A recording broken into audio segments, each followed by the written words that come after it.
গম গণপতে নমঃ, হ্রেম হ্রিম শ্রীম শ্রীম লক্ষ্মী বাসুদেবায় নমঃ।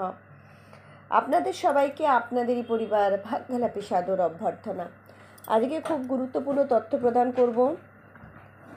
একদম শাস্ত্রসম্মত একটি তথ্য প্রদান করব, যেটা 99.9% মানুষই জানেন না। সেটি হচ্ছে যে আমরা যে পূজা অর্চনা করি, মন্ত্রপাঠ করি, নাম জপ করি, এগুলোর ফল আমরা সঠিকভাবে পাই না। তার কারণ আমাদের কিছু ভুল ভ্রান্তির জন্য ইন্দ্রদেব সেই যে কর্মফলটা লাভ করছি, আমরা পুণ্য ফলটা লাভ করছি, সেটা হরণ করে নেন, অর্থাৎ চলিত ভাষায় বলতে গেলে চুরি করে নেন। এটা বরদানই দেওয়া আছে ইন্দ্রদেবের জন্য, যে যে ব্যক্তি এইগুলো করবেন না, সেই কাজটি করলেই ইন্দ্রদেব তার কি করবেন, দেবরাজ ইন্দ্র তার সমস্ত পুণ্য হরণ করে নেবেন। যে কর্মফলটি সে আয়ত্ত করলো, সেই পুণ্য ফলটি হরণ করে নেবেন। সেই সম্পর্কে আমরা আজকে আপনাদেরকে তথ্য প্রদান করব। তার আগে যারা চ্যানেলটিকে এখনও সাবস্ক্রাইব করেননি, তারা অবশ্যই চ্যানেলটিকে সাবস্ক্রাইব করুন, কেননা আপনারা বিভিন্ন তথ্য এখান থেকে সংগ্রহ করতে পারবেন, জানতে পারবেন। আর শেষ পর্যন্ত অবশ্যই দেখবেন, আর অবশ্যই শেয়ার করবেন। কেননা দেখুন, মানুষ অনেক আশা নিয়ে অনেক কষ্ট করে কি করেন, তার পুণ্য ফল অর্জনের জন্য অনেক ত্যাগ করেন বা অনেক ক্রিয়াকাণ্ড করেন, সেগুলো অযথা বৃথা যাতে না হয়ে যায়। তিনি জানেনই না তার পুণ্য ফলটি কেউ চুরি করে নিচ্ছেন, অন্য কেউ ভোগ করছেন। তাহলে যদি তিনি জানতে পারেন, তাহলে সেই ভুলগুলো করবেন না। কিচ্ছু না, একদম বিনা পয়সায় একটি ভুল শুধরানোর উপায়। চলুন সে সম্পর্কে আমরা আগে জেনে নিই। প্রথমে এখানে কিন্তু দুটো কর্মকাণ্ডের কথা বলবো। প্রথমে বলছি যে আপনারা জানেন ইন্দ্রদেবকে মুনি গৌতম মুনি কী করেছিলেন, অভিশাপ দিয়েছিলেন। কেননা এই গৌতম মুনির পত্নী ছিলেন অহল্যা মাতার সাথে তিনি কি করেছিলেন, গৌতম মুনির রূপ ধারণ করে তিনি শারীরিক সম্পর্ক করেছিলেন, তার সতীত্ব হরণ করেছিলেন। সেই জন্য গৌতম মুনি কী করেছিলেন, অভিশাপ দিয়েছিলেন যে তুমি যেমন এই সতীত্ব হরণ করলে আমার পত্নীর, তোমার সারা দেহে সহস্র মানে হাজার কি হবে, এই যে ভগ চিহ্ন হয়ে যাবে। ভগ মানে হচ্ছে যোনি চিহ্ন হয়ে যাবে। তাই এই ইন্দ্রদেবের সারা গায়ে কি হয়েছিল, যোনি চিহ্ন হয়ে গেছিল, এবং তিনি তো আর বেরোতে পারছিলেন না। লোকলজ্জার ভয়ে তিনি সর্বদা ঢাকা দিয়ে শরীর তাকে থাকতে হচ্ছিল। তখন তিনি হাত জোড় করে বলেছিলেন যে এর থেকে উপায় কী।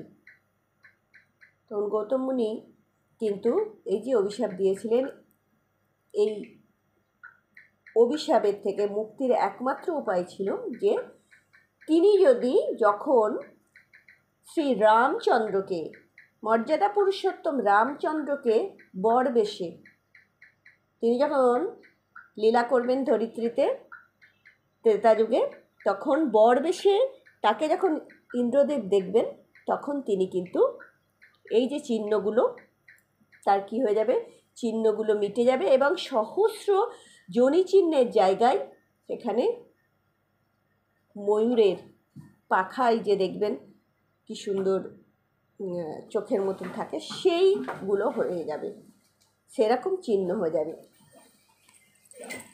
দেবরাজ ইন্দ্র কী করেছিলেন, অপেক্ষা করেছিলেন, এবং তিনি যখন শ্রীরামচন্দ্রকে দেখতে পেয়েছিলেন, তখন কিন্তু তার সমস্ত যে যোনির যে চিহ্ন, সেগুলো নির্মূল হয়ে গিয়ে সেখানে বললাম যে ময়ূরের পাখার চিহ্ন হয়েছিল। কিন্তু একটা জায়গায় তিনি কিন্তু এই যে কাঁধ, বা কাঁধে তিনি একটি বস্ত্র রেখে দিয়েছিলেন। সেই বা কাঁধ দিয়ে কিন্তু সেই বস্ত্রর নিচে ওই যোনি চিহ্নটা ছিল, সেই যোনি চিহ্ন কিন্তু মিটে যায়নি, সেই যোনি চিহ্নটা ওখানে অবস্থান করেছিল। তাই আপনি যখন পূজা অর্চনা করবেন, এক বস্ত্রে পূজা অর্চনা করবেন না।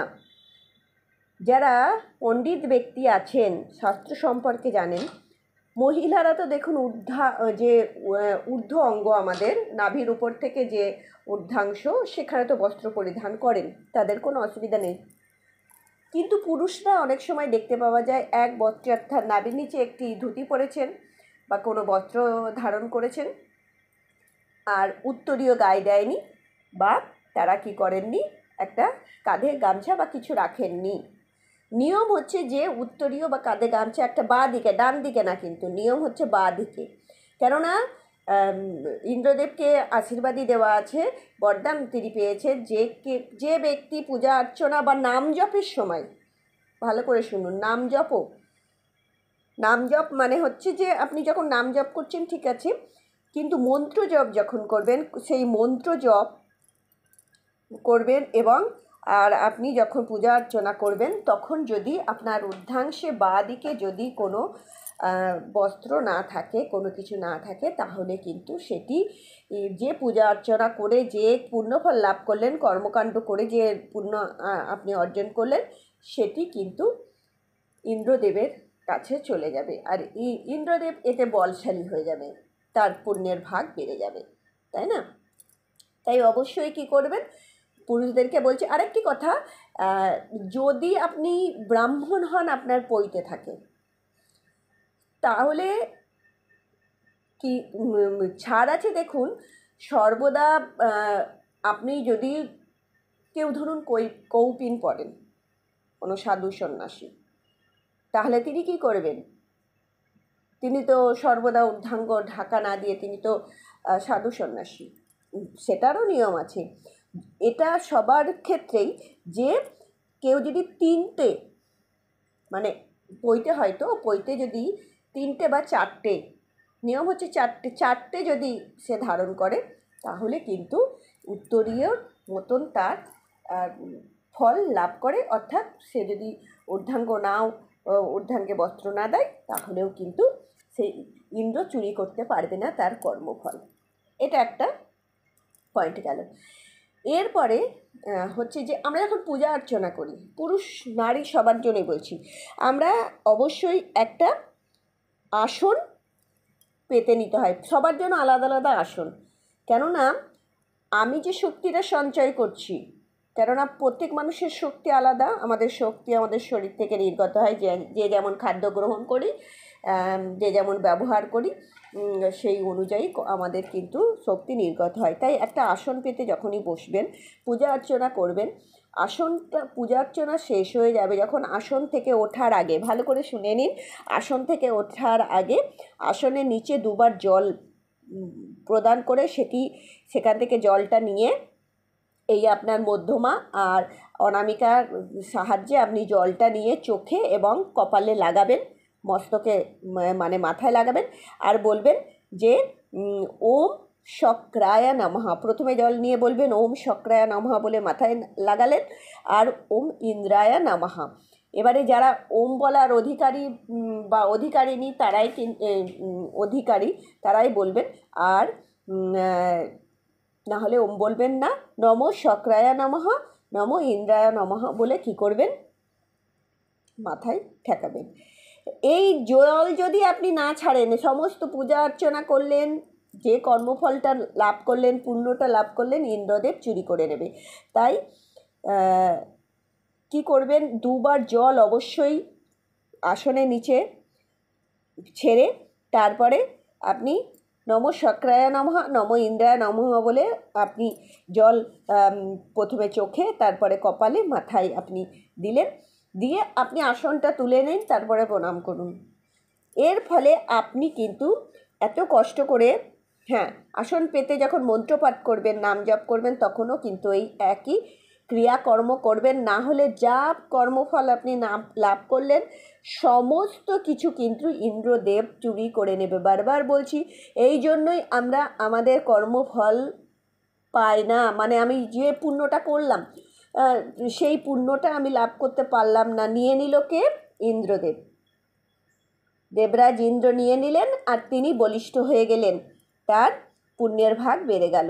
তাই আপনার কষ্ট অর্জিত যে পুণ্য সেটি যাতে আপনিই ভোগ করতে পারেন, আপনার খাতেই থাকে, আপনার খাতাতেই সেটা এন্ট্রি হয়, তার জন্য অবশ্যই এই পদ্ধতি করুন। স্বাস্থ্যসম্মত একদম উপায় আপনাদেরকে বললাম, করুন, উপকৃত হন, ভালো থাকবেন। কে কে করেন আপনারা এই কর্মকাণ্ড, কে কে করেন তারা অবশ্যই আমাদেরকে জানান। আমাদের খুব ভালো লাগবে যে আপনারা করেন বলে। প্রকৃত সনাতনী যারা তারা অবশ্যই করবেন। করুন, ভালো থাকুন, ভালো থাকবেন সবাই। একবার লিখুন কমেন্টে জয় শ্রীরাম।